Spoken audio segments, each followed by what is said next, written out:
Salut, salut. Donc j'ai fait un petit screen là de mon écran pour les fonctionnalités de Tractor. Donc je vais juste expliquer au niveau des cues en fait. Des cues, donc, je charge de musique, admettons. Hop. Donc le cue ici et les différentes fonctions de cue, fade in, fade out, load et loop. Donc on va commencer par le cue normal.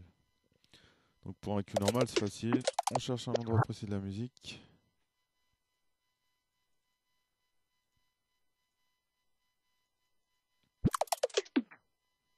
Mettons ici. Hop, cue ici. Donc il y a une petite barre bloquée, un petit triangle bleu qui apparaît. Et là, on l'a en mémoire. Donc pour sauvegarder, on clique sur 1. Et voilà. On a 1 qui apparaît pour dire que c'est sauvegardé. Donc on peut le renommer bien sûr, comme on veut. Et on l'a en mémoire en appuyant toujours sur 1. Donc ça peut s'assigner au clavier ou à un clavier contrôleur. Donc ensuite, il y a la boucle. Donc on efface le 1. Poubelle. Donc une boucle. On choisit une boucle, admettons 2. Donc je vais écouter. Voilà. 4. Voilà. Donc on a une boucle. On veut la sauvegarder. On clique sur 1. Et voilà, on a sauvegardé une boucle 1. Donc on peut la nommer boucle. Donc on a une boucle 1. On peut aussi trouver une boucle aussi dans la platine numéro B. Une boucle en 4 aussi. Donc dans assigner. Vous voyez, par contre, c'est un petit peu décalé parce que j'ai pas activé le snap. Le snap, il se trouve à ce niveau-là. Donc on recommence. Et là, voilà, c'est vraiment dans les temps. Maintenant, ce qu'il faut faire, c'est synchroniser les deux platines. Donc, je mets la platine A en master et l'autre synchro. Donc, j'appuie sur play pour. Voilà, c'est bon, synchro, c'est bon. Donc, play de la platine B. Voilà, ça fait deux boucles. Donc, on sauvegarde la boucle aussi. Store. Voilà, j'ai sauvegardé en 1. Donc là, on a deux boucles de chaque côté.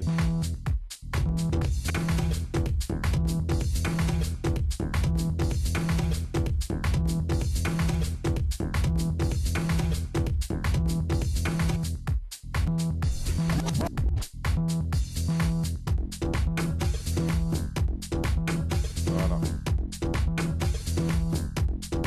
Donc maintenant, le but, c'est que, admettons, la platine A, elle tourne.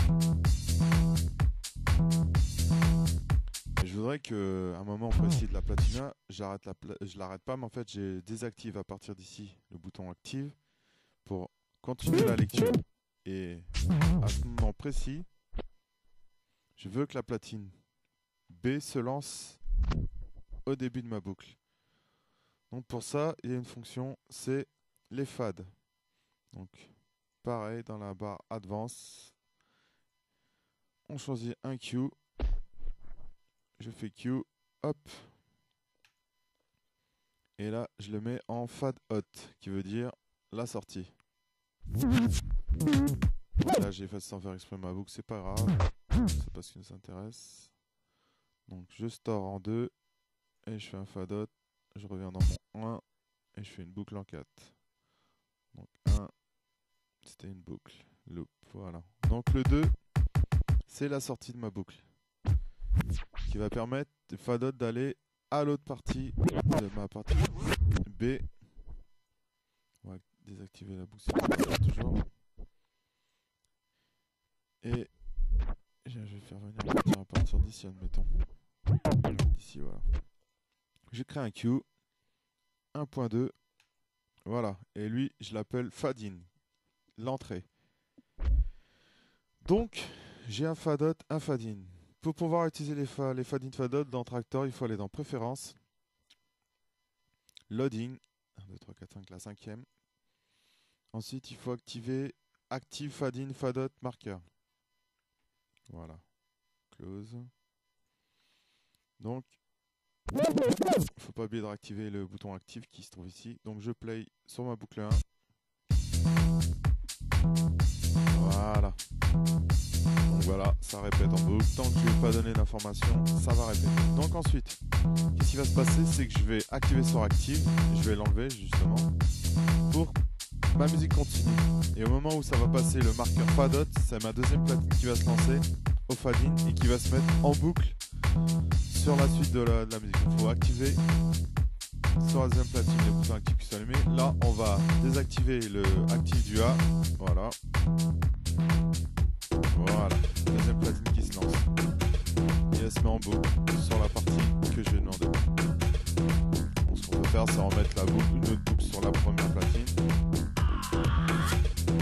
Voilà, voilà. Petite fonction intéressante. On peut faire l'inverse. En fait, les fading et fadots correspondent platine A avec platine B ou B avec le A, et ensuite le platine C avec le D et D avec le C. Donc on peut pas faire un fade-in sur un A sur un fadot, admettons D ou C. Ensuite, qu'est-ce qu'on on peut aussi voir pour les points LOD. En fait, les points LOD, c'est pas mal aussi. Donc admettons, je mets deux nouvelles musiques. Donc admettons, quand je charge mon deck, on va mettre un Q ici, en 1, et je vais le nommer LOD. Et il y a un petit point jaune en fait qui va apparaître. Donc, je vais vous le faire montrer de près. C'est un point LOD. Et en fait, ce point-là, il permet que. Donc là, la musique c'est Grèce 2000. Donc je mets Chemical. Hop. Donc là, mettons play. Voilà, ça commence au début. Et moi, ce que je voudrais, c'est que quand je balance Grèce 2000, vous voyez, il y a un point LOD dans la musique. Elle n'est pas activée, ce qu'il fallait dans Préférences, Loading. Et ensuite, il faut cliquer sur Initial Queue to Load Marker, donc qui permet d'avoir un queue load marker.